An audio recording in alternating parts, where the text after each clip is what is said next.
Incluso hoy en día, una película de culto como Lo que el viento se llevó, estrenada en 1939, puede verse en un suspiro, a pesar de que ya tiene 85 años. Y ciertamente podemos decir que esta película es para todos los tiempos. Pero el rodaje en sí no fue nada fácil. El productor, los actores y los miembros del equipo tuvieron que pasar por muchas cosas para hacer la película.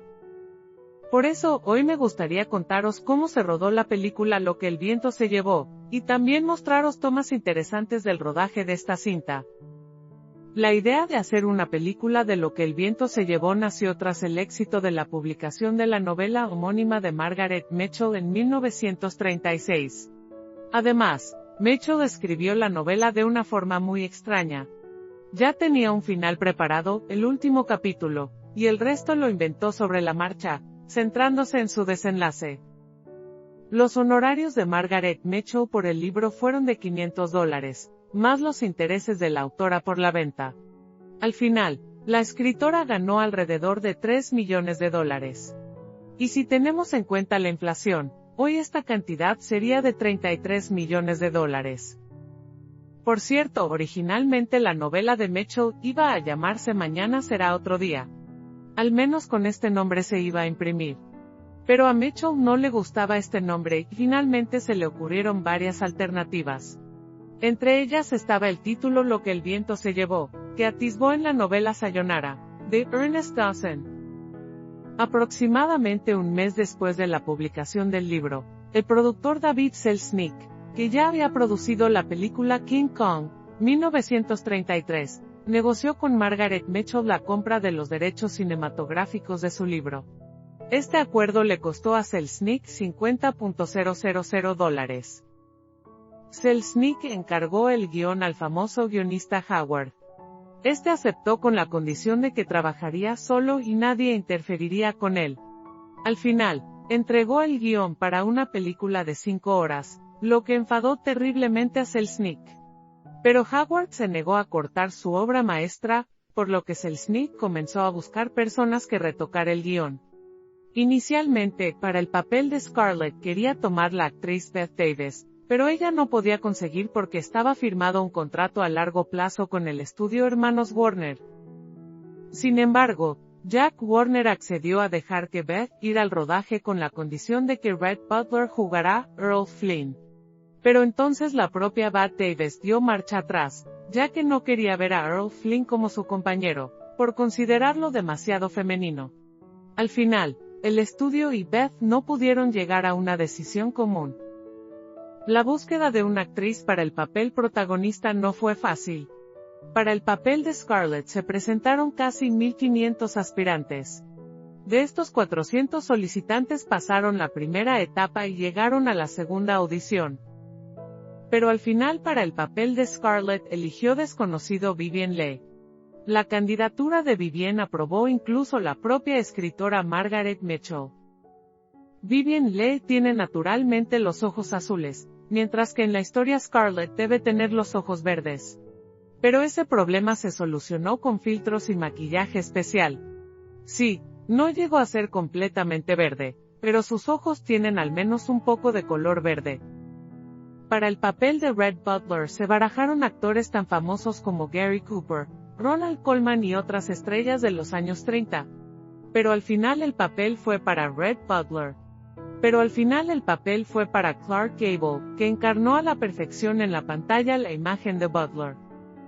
Es cierto que para conseguir Clark no era tan fácil, porque tenía un contrato con MGM, el jefe de la compañía era su suegro Louis Mayer, que no quería dar un competidor Gable.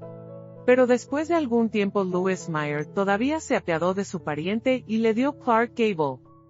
El proceso de selección de los actores del papel principal se retrasó, y el rodaje estaba a punto de comenzar.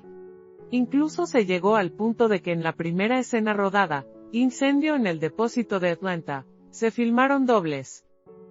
Cabe destacar que el incendio fue muy real. En ese mismo momento ardieron los decorados, que quedaron tras el rodaje de la película anterior. El rodaje de esta escena costó al estudio en $25,000, pero la compañía recibió jugosas y reales tomas de fuego a gran escala. Durante el rodaje de la película participaron 3 directores. El primero de ellos fue George Cukor, que rodó buena parte de las escenas, pero a raíz de ello fue apartado del proyecto por David Selznick. El productor despidió al director por considerar que no podía rodar escenas románticas entre un hombre y una mujer, al tratarse de un representante de orientación no tradicional. Aunque, según otra versión, Cukor fue despedido porque quería rodar la película según el guión original. El siguiente director, el principal, fue Victor Fleming. Pero Fleming molestaba tanto a Vivien Leigh con su forma de enfocar el rodaje que la actriz llevaba constantemente el libro original al plató para demostrarle al director lo equivocado que estaba en ciertos puntos. Hacia el final del rodaje Fleming admitió que estaba muy agotado y ya no podía seguir trabajando, por lo que el rodaje fue completado por Sam Wood. Sin embargo, un poco más tarde, un poco de descanso, Fleming todavía volvió a trabajar, y finalmente, en el set ya era 2 directores. El guión de la película cambiaba constantemente, por lo que los actores no podían prepararse normalmente para el rodaje. Incluso se llegó al hecho de que cada día traía otra nueva versión del guión. El actor Leslie Howard, que interpretaba a Ashley, odiaba literalmente su papel. Se sentía muy incómodo en esta imagen, ya que el propio actor tenía 45 años, mientras que su personaje en el momento de la película solo tenía 21 años. Para el papel de Mamushka reclamado cocinero personal del presidente Roosevelt, Lizzie Duffy, pero al final para este papel tomó Hattie McDaniel. Por este papel, Hattie McDaniel ganó el Oscar a la mejor actriz de reparto. Además, se convirtió en la primera actriz negra en ganar un Oscar.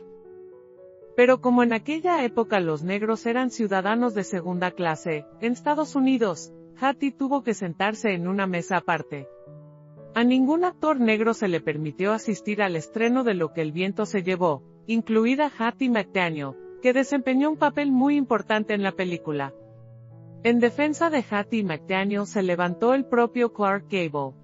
Él y Hattie muy bien comunicados e incluso amigos, por lo que dijo que si el intérprete del papel de Mamushka no estará en el estreno, que va a interrumpir la proyección de la película. Pero para que Gable no tuviera problemas, Hattie McDaniel le pidió que no lo hiciera, y que asistiera tranquilamente al estreno. La actriz Barbara O'Neill, que interpretó el papel de la madre de Scarlett, era en realidad solo 3 años mayor que Vivien Leigh. Clark Gable se negó a llorar ante la cámara, ya que creía que los hombres no debían llorar. Incluso amenazó con abandonar la película si el director y los productores insistían en que aparecieran lágrimas. El director convenció entonces a Gable para que rodara 2 escenas idénticas, una en la que lloraría y otra en la que no. Comparando estas versiones, el director consiguió convencer al actor de que la escena con lágrimas quedaba mucho mejor. Además, el director le dijo a Gable que las lágrimas en esta escena solo la embellecían, y la hacían más interesante para el público. Cabe destacar que Lo que el viento se llevó fue la primera película del mundo totalmente en color.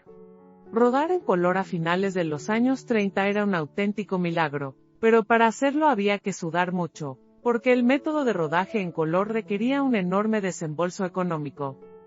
El compositor Max Steiner tenía un tiempo muy limitado para escribir música para la película, por lo que tenía que trabajar 20 horas cada día. Durante todo este tiempo, el pobre compositor tuvo que tomar pastillas.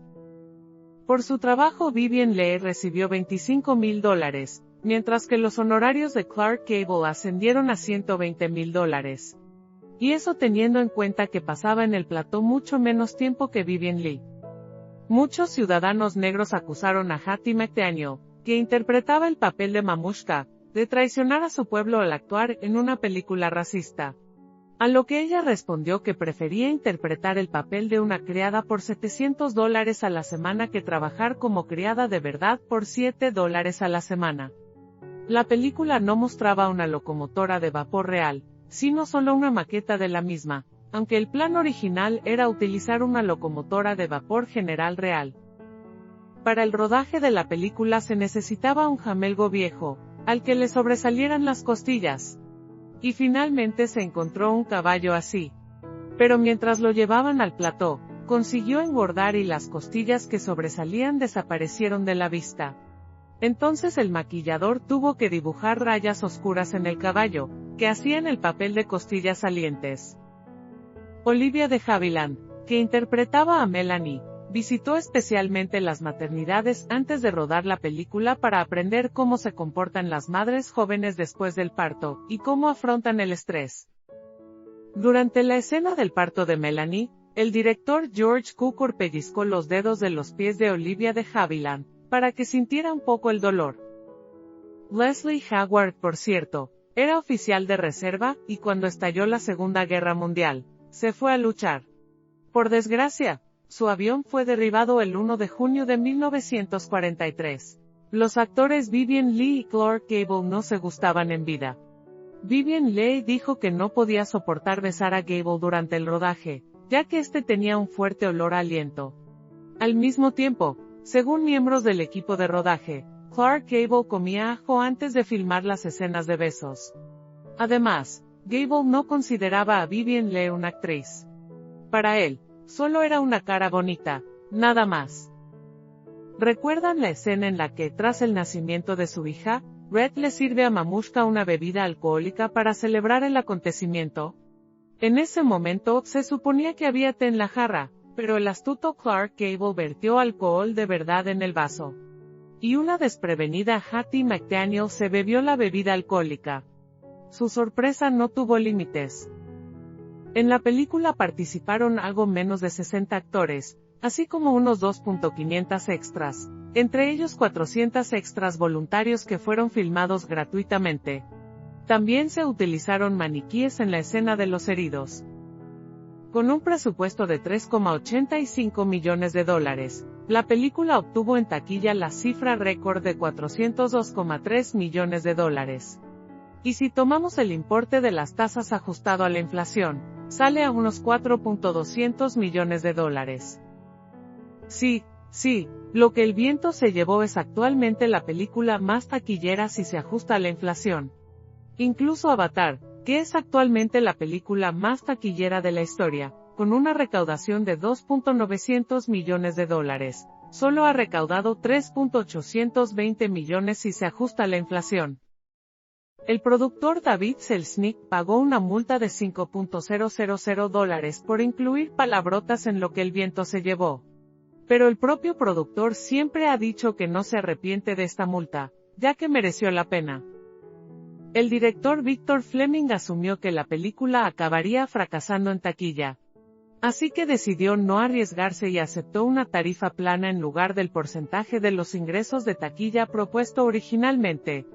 Este fue su gran error. El rodaje de la película Lo que el viento se llevó se convirtió en un auténtico infierno de producción para todos. Los actores se peleaban constantemente, el equipo de rodaje cambiaba de vez en cuando, el dinero no era suficiente, el guión se sometía una y otra vez a revisiones. Al final, David Selznick empezó a tener problemas de salud. Se agarró una úlcera de estómago, y su pelo comenzó a ser cubierto de gris. El estreno de la película Lo que el viento se llevó fue un acontecimiento histórico para Atlanta. El día del estreno llegaron cerca de 1 millón de personas de todos los rincones de Estados Unidos. Con este motivo, el gobernador de Georgia declaró el día festivo.